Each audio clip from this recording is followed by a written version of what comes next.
For the Voice of Russia, I'm Carmen Russell-Sluchansky in Washington, D.C. In this hour, we are engaging in an international conversation on national security, the roots of terrorism around the world, and the successes and failures of international cooperation to contain it.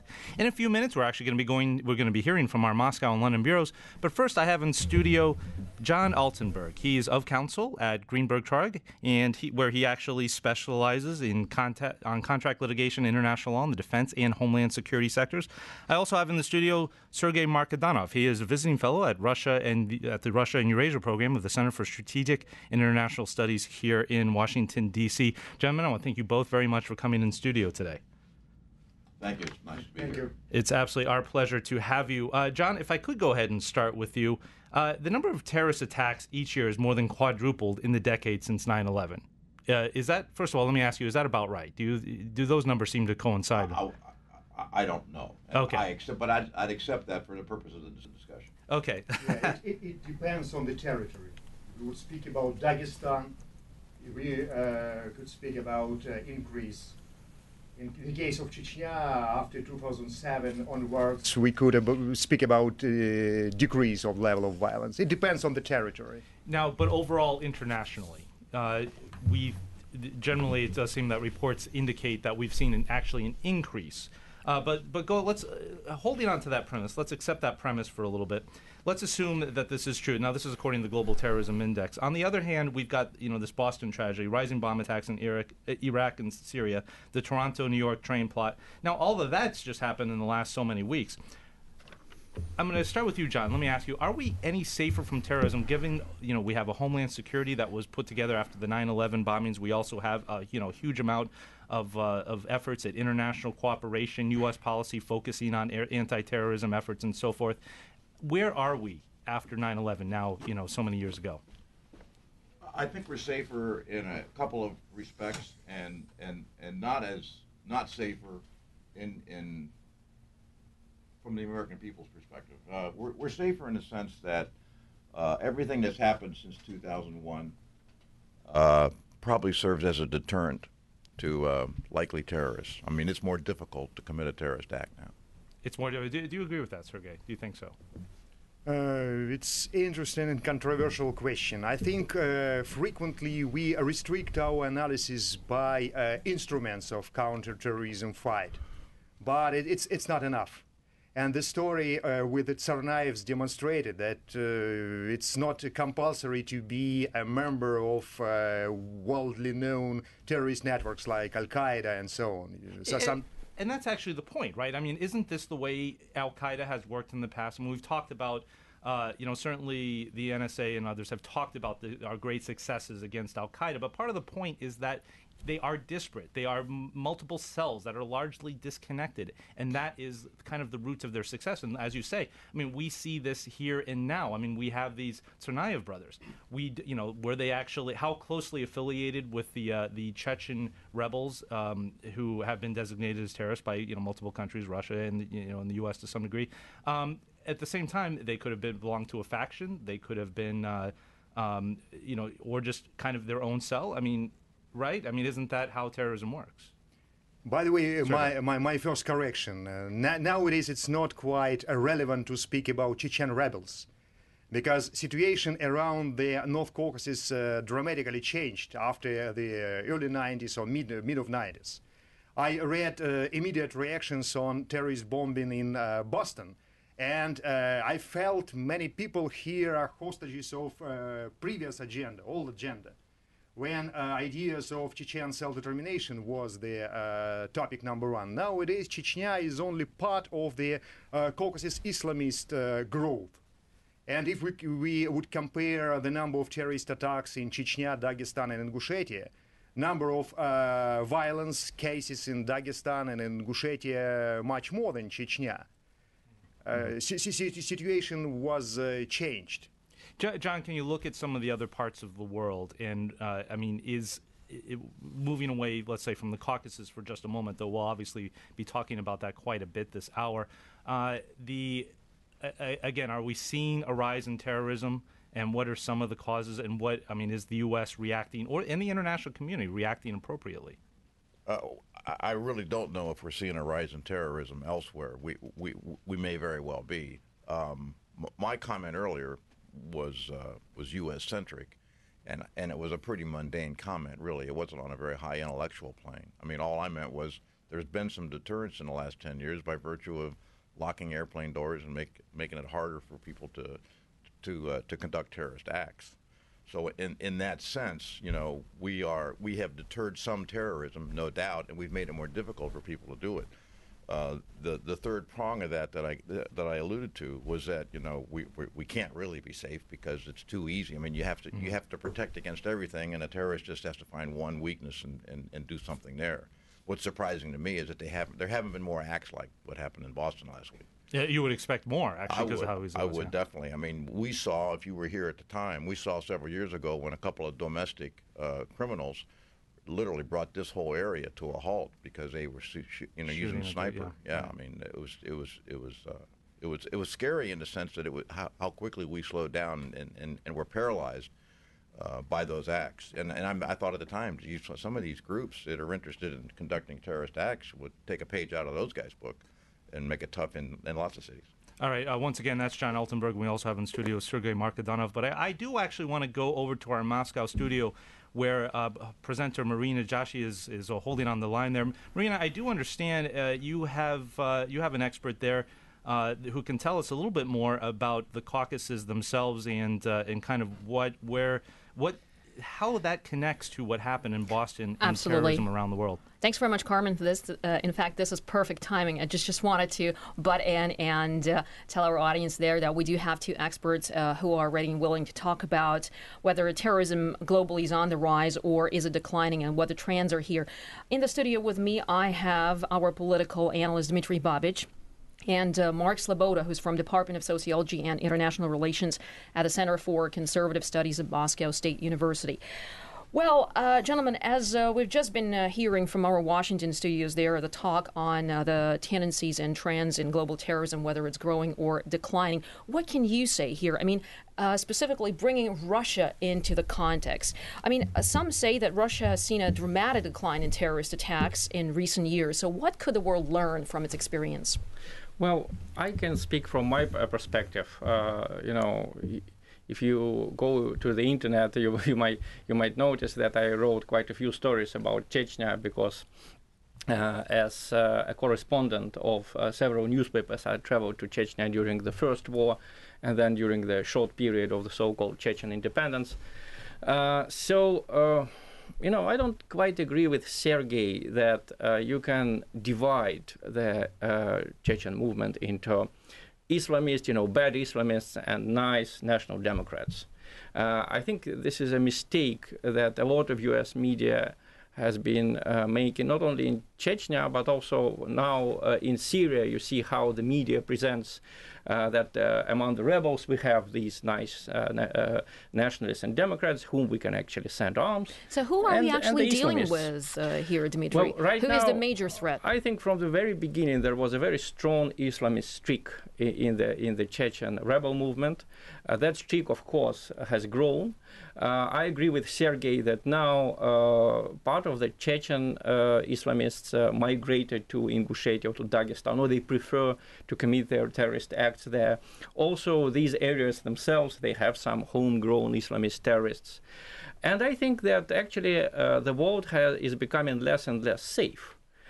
Because even if the Tsarnaev brothers were not connected to any specific registered international terrorist organization, I think it's not really important. And, my impression is that the U.S. government wants the situation to look like that because that would make them less dangerous. The problem is that they were militant Islamists. They held these views. And now that thanks to the so-called Arab Spring, we're going to have at least 5 more Islamist states in the world. And now that because of the stupidity of international press, a lot of Islamists in Syria get romanticized, just like the Chechen rebels were romanticized. We are going to see more and more acts like this because, I think the main surprise for the American public was the fact that these people were so ungrateful. Let's be frank about it. The American media supported the Chechen rebels. the bulk of it. I mean, the mainstream supported the Chechen rebels. So the Americans obviously expected the Chechen rebels to be grateful, we are giving them refugee status. We're not giving up the so-called Chechen foreign minister, Mr. Akhmadov, to Russia. We don't honor Russia's extradition requests. So they're going to be grateful to us. Well, that's not the case, because these people are never grateful. So it's interesting to see how the tables reversed here. Well, I would like to actually ask you a question about the U.S. foreign policy in light of what happened, whether it's likely to change or not. You see, the U.S. started a military campaign in Iraq and Afghanistan on the premise that it needs to protect itself and it needs to fight terrorism, because this is where it saw the threat coming from. Now, in what way, Dmitry or Mark, for the matter, does the recent attack in Boston show that the U.S. current anti-terrorism strategy may not be as effective and, as a result, needs to be reviewed? Well, I think we can safely assume that the United States is not going to change its foreign policy in the Middle East because of a relatively small terrorist attack that is essentially domestically grown in Boston. But the roots of the terrorism, we can clearly see that Dzhokhar Tsarnaev has admitted to his interrogators in the United States that his principal motivation, that of him and his brother, was the U.S. hegemonic wars of invasion and occupation throughout the Islamic world. About the U.S. wars in Iraq and Afghanistan. Yes. But the question here is, are we likely to see copycat attacks now in the future from the people who share the same sentiment as the brothers did? It's not just a question of copycat attacks. I mean, they are not the first, and they will not be the last. We're looking at another facet of our globalized world, connected via the internet, media at incredible speeds now, where they view themselves scattered throughout many different countries, what we can call radicalized Islamists. They view themselves as part of a greater global community of Islamists.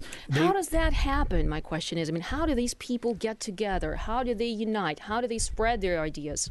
Okay. Because, we don't know yet. The investigation is still on. We don't know whether the brothers actually belong to any of the militant groupings. Some are saying that they were radicalized online. Yeah, I think that is the most likely scenario from everything we've seen from their communications via Twitter, YouTube, and so on. It doesn't require, terrorism doesn't require participation in an active cell. Terrorism now is an idea. It's an idea of a worldview that is under assault. People are self-radicalizing through forums, through internets. Doesn't require any kind of active training cell or anything like that. They view themselves as part of a global community in their world under assault, and they're fighting back in any which way they can. Is there any way we can fight them back too? Is there any way we can actually counterweight their power, their influence? What can we do? Well, maybe it's time for me, Dmitry Babich, to say a few words here. I think that President Putin today, during his phone-in with the television and radio, he said that we should fight this danger together. But I am not sure that this is going to be the case, because we have the experience of 2001. Right after 9/11, there was a brief honeymoon between Russia and the United States. Russia helped the United States to topple the Taliban regime. But then, as the memory of that terrible terrorist act receded into the past, the United States returned to its old ways, viewing Russia as, well, let's put it mildly, not the greatest of friends. And I'm afraid it's going to be the same now. It's just incredible how the media easily forgets its own mistakes. For example, just today we had this news from that mother of the terrorists saying that they never killed anyone, that this was a setup, a conspiracy of special services. And obviously the American media views it as, not very seriously. Well, I remember how in 1999, the mainstream American media supported conspiracy theories about Russians themselves blowing up their apartment blocks. And how in 2004, after the school siege in Beslan and after the theater siege in 2002, you might get an impression from the American media that it was actually the Russian government who was to blame for everything. The terrorists were not to blame for anything. So I'm afraid in some time, when the memory of this terrible terrorist act recedes into the past, I'm afraid the Americans are going to return to the old ways. Mark, what do you think? Well, if I could go back to your original question of what can be done to stop terrorism. Now, we can see that this type of terrorism has obviously a global communications and character, but it also always has a local character and context. So there's no one single magic bullet to ending this type of terrorism. It's a tactic. All this has political, ethnic, religious, economic motivations that have to be addressed. The context is everything. Now, if we take a look at example of Russia in the Chechen Republic under Ramzan Kadyrov, we've seen a remarkable amount of success over the last decade in reducing terrorism and violence through a combination of an autonomous government and self-rule in the Chechen Ethnic Republic, a firm hand, which is obviously often single-mindedly presented as in the press, but we've also seen a huge influx of federal funds bringing jobs, reconstruction, even a United Nations Development Program award for Grozny, rebuilding education in universities, and I think perhaps most importantly is promoting the institutions and moral guidance of the traditional moderate Sufi Islam of the region. A lot can be learned from this local application, I think, to wider global Absolutely, trends. Mark, and we'll talk about it in more detail later as to what can be done to integrate different cultural and ethnic communities into one culture. But now, though, I'd like to go back to the 9/11 attack. We mentioned it briefly today, and since 9/11, the Boston attack is the biggest on U.S. soil. Our U.S. correspondent Roman Mamonov has spoken to some of the locals, and they believe there is some symbolic connection between the two there. Let's now take a listen to this. That's a very strange sign that just in 100 meters from this finish line here in center of Boston is located memorial for victims of 9/11. And it's like, and some people here told me that it's like a sign, probably. And some of the local citizens told me that probably, they think that there is a kind of connection between events of 9/11, because if you remember, one of flight which was destroyed to World Trade Center in New York City was departed from Boston. So that was our correspondent talking to locals there and the impression that he gets from the ground. Now, Mark, briefly, do you think there is some connection, albeit symbolic, between the two acts? Sure. I think we can see both 9/11 and the Boston bombings as a reaction to a process of globalization that's seen infringing on a strict traditional worldview of Islam. And we can see that both have their motivations primarily within U.S. foreign policy, not at home, not domestic policy, but they're not attacking them for their democracy and freedom. They're attacking them because of their foreign policy in the Islamic world. The support of dictators such as Saudi Arabia, Bahrain, and Qatar. Of course, the support of the Israeli occupation of Palestine. The hundreds of U.S. military bases that litter the Middle East with tens of thousands of troops. And the actual invasions, regime change operations, shadow wars, assassinations by drones, et cetera, et cetera. So a whole bunch of international and domestic issues there. Well, looking at the Tsarnaev brothers' profile, on the surface, we see the two young people with very promising potential there. Johar, who's 19 and who's in custody at the moment, was awarded a scholarship to pursue further education, and according to his father, he wanted to be a brain surgeon. Tamerlan, who's now dead, 26, was an amateur boxer who had reportedly taken time off college to train for competition and described himself as a very religious, non-drinker, and non-smoker. Now, my question is, how does somebody like this become a terrorist, and how much of a threat does homegrown terrorism pose to us? And specifically, more importantly, where do the roots come from? For that, I would like to cross to London, to Brendan Cole, who's got, hopefully, the answers for us there. Thanks very much, Marina. I'm joined in the studio here in London by Sally May. She's a project manager for the group Faith Matters. It's a non-for-profit organisation which works to reduce extremism and interfaith and intrafaith tensions. As we heard there, we've heard about the religious aspect of the debate over what the motive was for the perpetrators of the bombings in Boston. And I suppose I was just wondering, first of all, just with regard to an act like that in Boston, I mean, does that romanticize Islamists, say, here in the United Kingdom? Are those acts kind of, in your experience, from your group's perspective, seen as a blow against the West, perhaps? I'm not sure I've ever really come across the idea of romanticizing Islamic militancy, especially in the media, as one of the groups were talking about there. I do think it probably is perceived by some as a blow to the West, but it's such a diverse community from many different areas of the world, especially in the British Muslim community, who currently occupy large parts of the UK. What we don't know, we can't really generalise too much about the opinions and where the motivations come from. As with any religious tradition, it's all about interpretation of scripture and many different types of interpretation.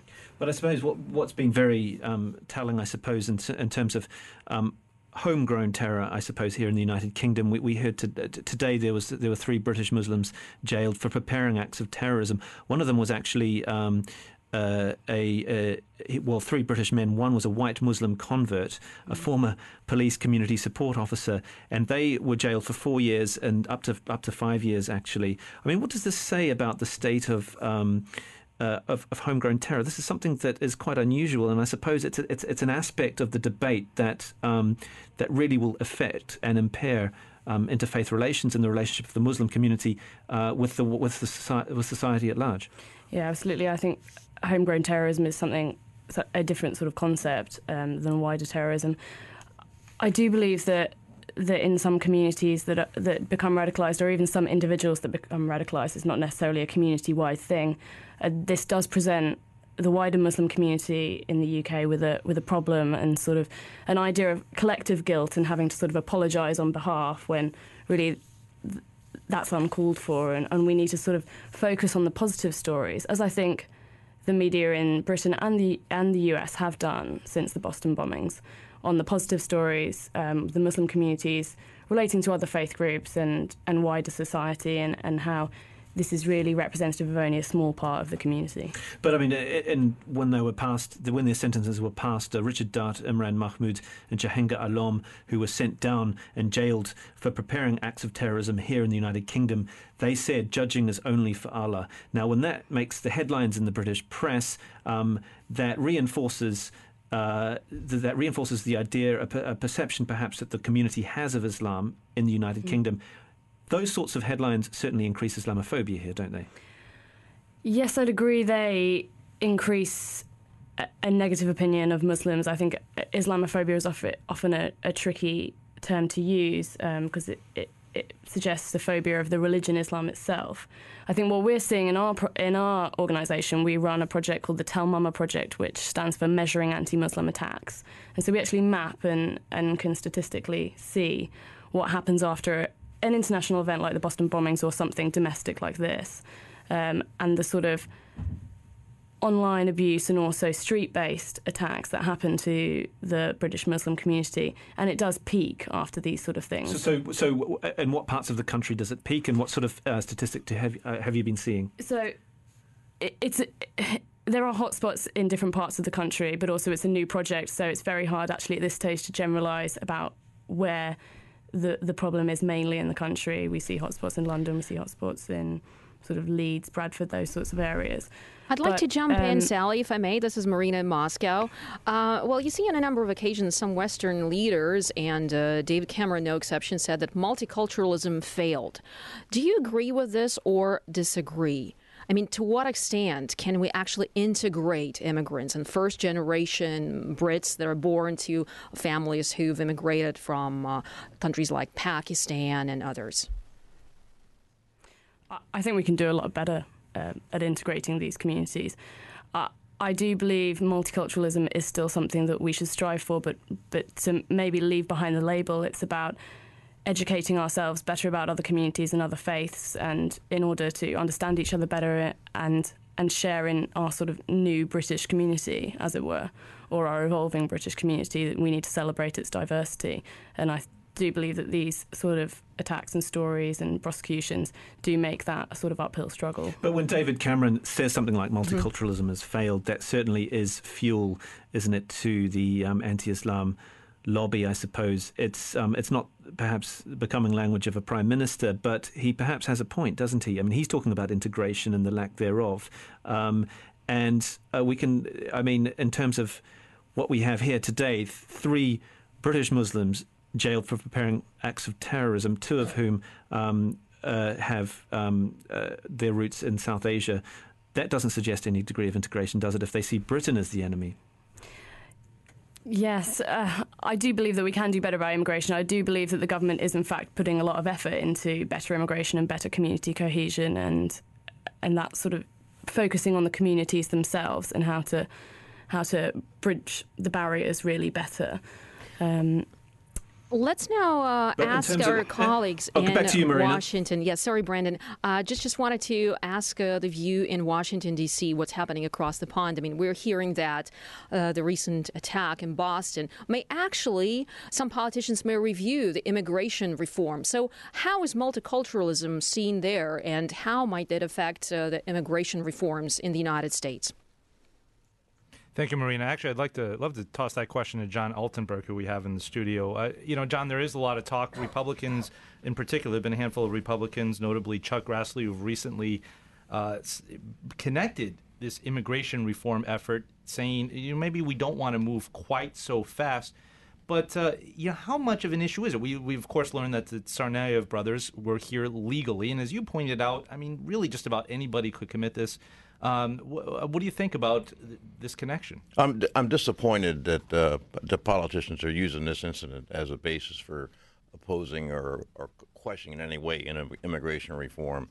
We obviously need immigration reform, and I think that this the Boston incident really shouldn't play at all in immigration reform. So it's an obvious political move, and they're capitalizing on it for political purposes. It's very disappointing as a citizen. At the same time, there is obviously a need for immigration reform. Part of that does entail the proposals that we see does entail restrictions, better border patrols, that kind of thing, more restrictions on people who are actually coming in and overstaying their visas and that type of thing. Would that not be something that could potentially curb letting people like the Tsarnaev brothers, not necessarily obviously that we're here legally, but people from getting in who might actually be coming in to cause the country harm, perhaps even some of the 9/11 bombers? I think that immigration reform and appropriate immigration policy is all about having standards that you can meet and making sure you have accountability and predictability. And if you address those issues, then you can have an effective immigration policy. And it shouldn't be aimed to keep, it should be aimed probably to keep terrorists out, or people who want to do bad things in this country. But they don't announce themselves at the border. They don't say, "Hey, you know what? I'm here to make a bomb." And I'm not sure immigration policy should address that type of an issue. There are other ways to secure the borders and other ways in terms of security itself. Intelligence, for example. Exactly. I mean, we want to. But if you look at the FBI, there were people who responded who noted that even though Tamerlan Tsarnaev was on the FBI, he was being watched by the FBI to some degree. They get thousands, tens of thousands, maybe even such types of red alerts, red flags regarding different people. This particular one came from Russia, and the FBI actually did talk to Tamerlan after he came back from the Caucasus. Is intelligence? Are we simply not putting enough resources in our intelligence efforts? It occurred to me when I heard the criticism from politicians that it may be a resource issue. It's interesting, and that's a euphemism.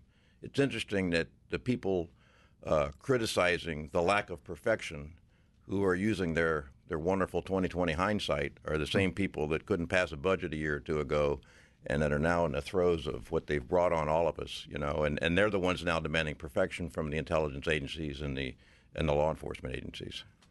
Sergey, I want to toss this over to you because, there's also been some criticism that it could be Russian Federation's and the U.S.'s frosty relationship, currently this frosty relationship that didn't allow for the maximum amount of cooperation between the two countries, and that might have had some impact.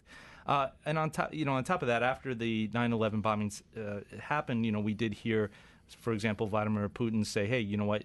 See, this shows you should have paid more attention to these what he called terrorists there in the Caucasus and so on, instead of this prior support." I mean, Americans do remember the Beslan, I think to the most degree, the Beslan school attack in 2004. But then, other than that, and other than some of the things that were going on in the 90s, it's not really necessarily on our radar because they haven't in the past seemed to be really directed at us. It seems to have been more of Russia's problem. Is that the wrong philosophy? Good question. I think the problem of U.S.-Russian cooperation could not be effective if it would be selective. What we see on the American approaches, United States are ready to help the Russian territorial integrity, or maybe in 2010, Doku Umarov was included in the terrorist lists. In 2011, Caucasus Emirate was also included, designated like terrorist organization.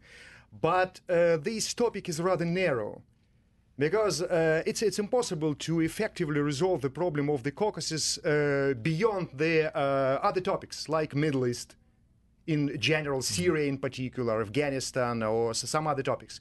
But as for foreign policy aspirations, the West, and especially United States, are not ready to understand the Russian concerns. Why Russia is so stubborn in approach to Middle East? Because there is an understanding that secular regimes like Syria or Egypt supported Russian territorial integrity and fight against Chechen separatism, radical Islamism, and so on. In the case of change regime and rapidly growing Islamization, approach could be very different. And many guys who are fighting now in Syria and Middle East could support more or less the growing Islamism within Russia. This is why we need to understand that the North Caucasus only is not a topic. Well, at this point, it's necessary to take into account the wider context. Yes. And let me briefly fix one misunderstanding between me and Dmitry. I didn't oppose good national Democrats to bad Islamists. I talked only on the development of discourses in the Caucasus. In the early 90s, the ethnic nationalism was the dominant discourse. It was not good, by the way. I wish to tell right now that since the first day of separatist project, and then when Islamism became a dominant discourse in the Caucasus, anti-Semitism and anti-Westernism has been a very serious component of guys in the Caucasus. Dudayev, Maskhadov, and then Islamists who replaced them as the dominant figures. Let's see statements of Doku Umarov and other leaders of the Caucasus Jihad. Anti-Westernism is a very important component. Anti-Americanism, by the way. All right. Well, Sergey, we are pressing. Exactly. Thank you very much. Time is pressing here, and I'd like to turn to the gentleman that I have in the studio with me. That's Mark Sleboda and Dmitry Babich. Dmitry, is there anything that you would like to comment on so far from what we heard in Washington, D.C.? Yes, and it's actually nice that we had this exchange with Sergey, because I think it's very important to explain. The Western media, when it divides, the Chechen movement into nice nationalist Democrats and bad Islamists, is making a huge mistake. Because I agree with Sergey. I actually interviewed Dudayev, and in a lot of his interviews, Dudayev was the first Chechen president. He was extremely anti-Western. And a lot of leaders of the so-called Chechen resistance were like that. But the Western media just didn't want to notice it, because what was important for them was that they were challenging this terrible Russian government, this Russian imperialism, as they called it. So indeed, it shields our view. Okay. Well, before we toss back to London, I'd like to ask Mark, the question that I asked earlier about multiculturalism, whether it is indeed possible to integrate culturally and ethnically diverse groups into one culture. Okay, well, first I'd like to say that the issue of multiculturalism in Russia and the West are completely different, because in Russia, these Russia has 185 ethnicities, and they've been part of Russia for well over 200 years. You can go all the way back to the time of the Golden Horde. So it's a completely different issue. They are intrinsic parts of Russia, and we've been dealing with these issues for hundreds of years. In the West, these are relatively new introductions of completely ahistorical and quite different values-laden populations. That being said, if we take a look at earlier immigration trends, multiculturalism hasn't been giving enough time.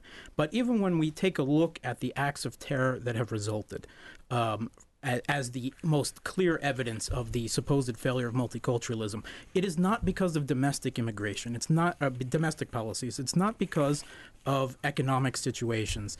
It is because of the country's foreign policy in the Middle East and the connection that these people still feel to their co-religious in those countries.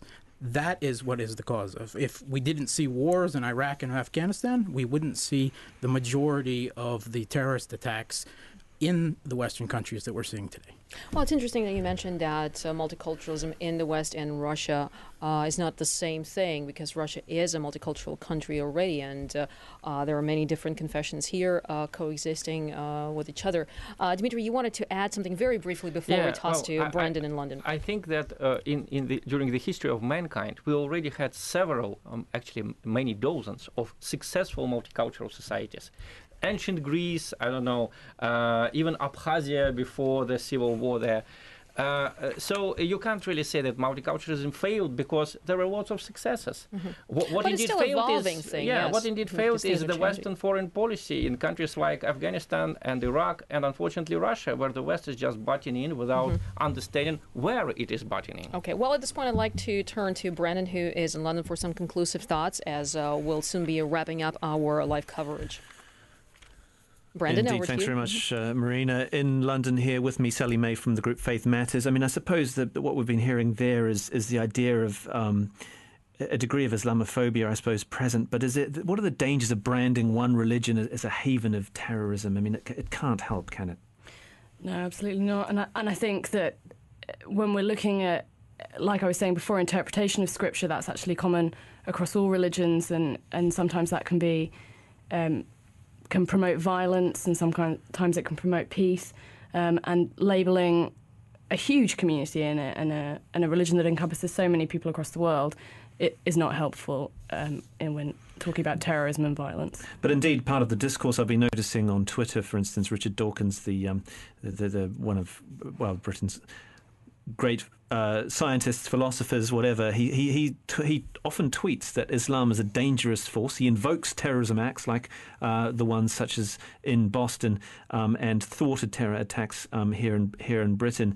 I mean, what kind of impact does that have on the debate about religion, about its links with terrorism, and given that he's also often made claims about other faiths as well?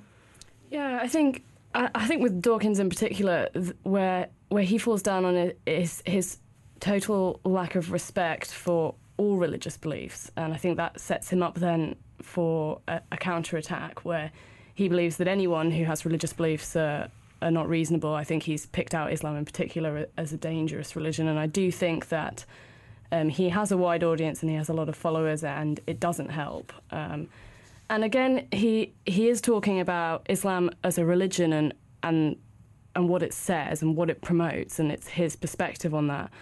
I think what it then can lead to is anti-Muslim sentiment, and that's quite different. That's targeting Muslim individuals rather than targeting the religion and what it promotes or what it stands for or what he considers it to promote and stand for. So is it incumbent, just finally, on the Muslim community in the UK to improve relations with the wider community, or does it work both ways? Oh, it absolutely works both ways, yeah. I think there's a lot of work that the Muslim community can do, and there's a lot of work that other faith groups and wider society, non-believers, can do. I think we've got a long way to go, and it's our duty to educate ourselves and make links and break down our assumptions and re-examine what we think about people and and religion in itself. Well, obviously, we could talk about this for all day, but I'll just like to thank my guest here in the London studio, Sally May, project manager at the group Faith Matters. That's an organisation that works to reduce extremism and interfaith and interfaith tensions. Thank you very much. And in Moscow, Marina Joshi was the host there. She was joined by Mark Sleboda from the Sociology department at Moscow State University and our political commentator, Dmitry Babich. And in our Washington studio with Carmen Russell-Sluchansky was Major General John Altenburg and Sergey Markedonov. Thank you all for joining us on The Voice of Russia in London. Stay tuned. Coming up next, an exciting art exhibition opens tonight in Moscow's Gorky Park. It's a collaboration of the British-based Museum of Everything and Moscow's Garage Centre for Contemporary Culture. Tim Eckert spoke to the creator of the Museum for Everything, James Brett, to find out just how Muscovites are likely to react to the unusual pieces created by largely untrained we continue artists. The conversation here in D.C. And once again, as Brandon said, I do have in the studio Major General John Altenburg. This is the Voice of Russia in London. London. Greenberg I'm Tim Eckert.